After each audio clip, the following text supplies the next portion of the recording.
dig up a past I swore would stay buried. You will always be a monster. Ares! I have nothing more to hide. The ghost of Sparta had been born. There's a scene in God of War Ragnarok that highlights a very important aspect of life. A scene that is subtle and so well executed that even if you don't think too much of it, you understand or at least pick up a hint of the message it is trying to portray. Let's watch this cutscene together. If you're already familiar with this part of the game, you may skip to the timestamp displayed on your screen right now. But before any of that, don't forget to subscribe, leave a like, and turn on the notification bell for more videos like this one.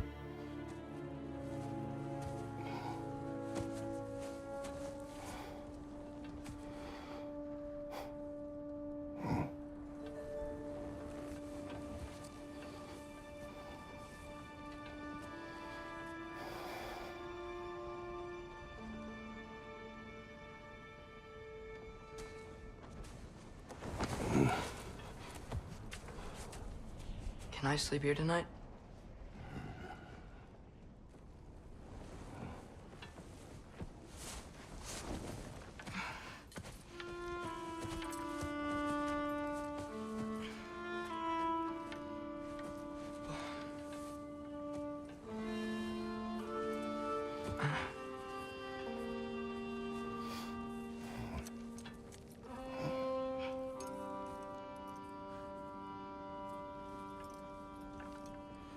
You must quiet your mind.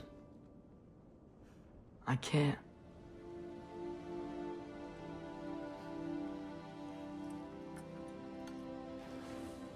Then I will tell you a story.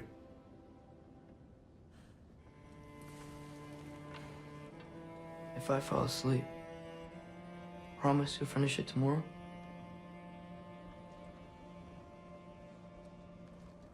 Of course. Now, close your eyes.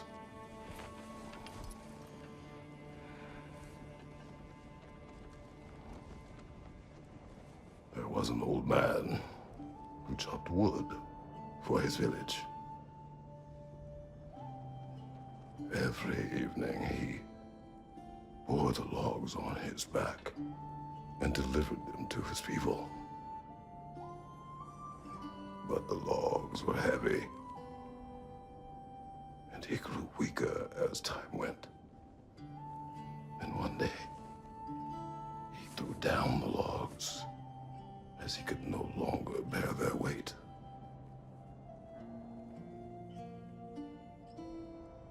And he called for death to come to him. And when death arrived,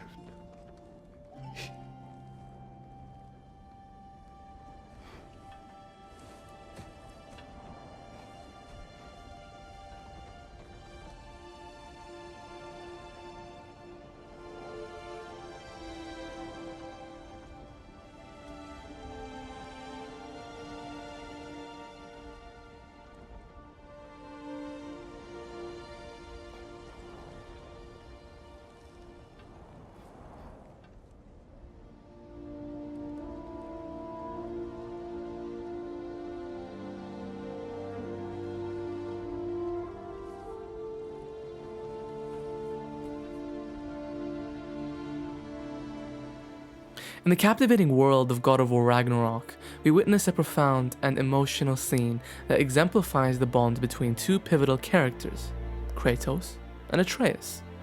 Us as hardcore God of War fans, knowing the history of Kratos, it is sometimes hard for us to understand how Atreus perceives the God of War.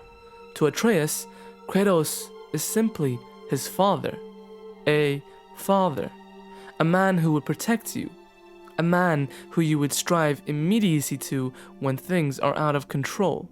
A man who, despite how hard you dishearten him or how hard he disheartens you, you trust above all else. A man who has always been there for you.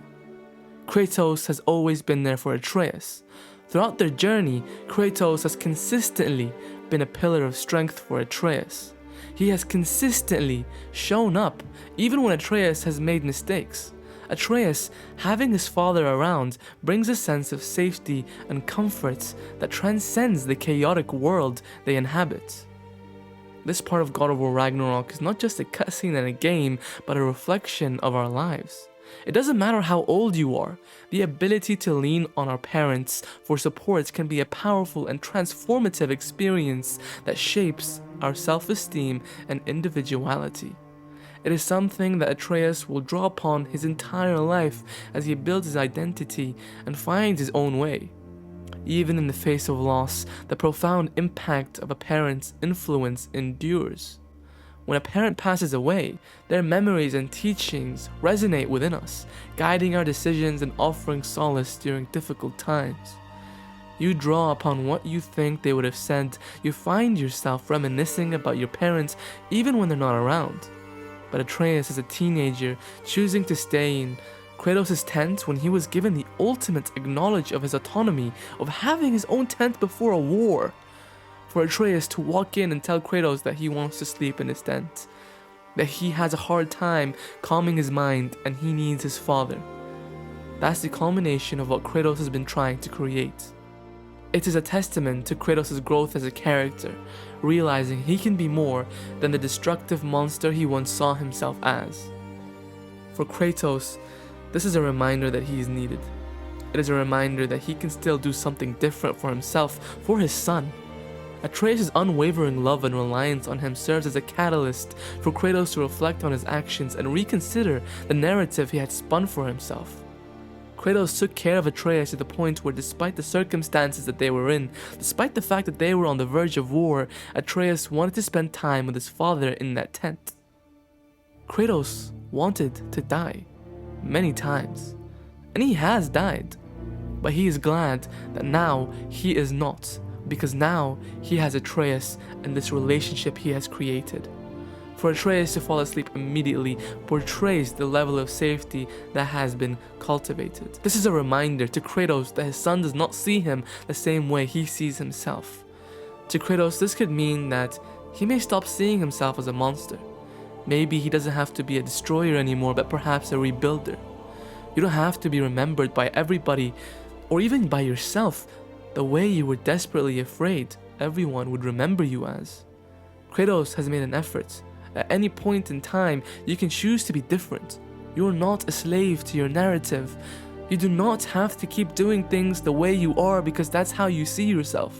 You can always make an adjustment. This scene reminds us that we are not defined by our past or limited by the stories we tell ourselves. Kratos' transformation demonstrates that at any point in life, we have the power to make positive changes. We can break free from self-imposed constraints and forge a new path towards growth and redemption. In God of War Ragnarok, the touching relationship between Kratos and Atreus serves as a profound exploration of love, redemption, and the ability to change. Their bond showcases the everlasting impact parents can have on their children and how, despite adversities, closeness can be maintained through memories and teachings. This powerful message of transformation and self-reflection resonates not only within the game but also in our own lives, reminding us that we have the power to shape our destinies and choose a path of growth and connection. Our failures do not define us. We cannot use our past mistakes to justify self-hatred and feed our insecurities. We can learn to change, to be better, to love ourselves.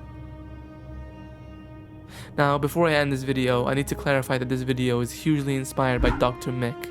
I watch his videos all the time on TikTok, so go check him out. Some of the things I said in this video are similar to, if not word for word, the same thing he talked about in one of his videos. But yeah, that's all. Bye.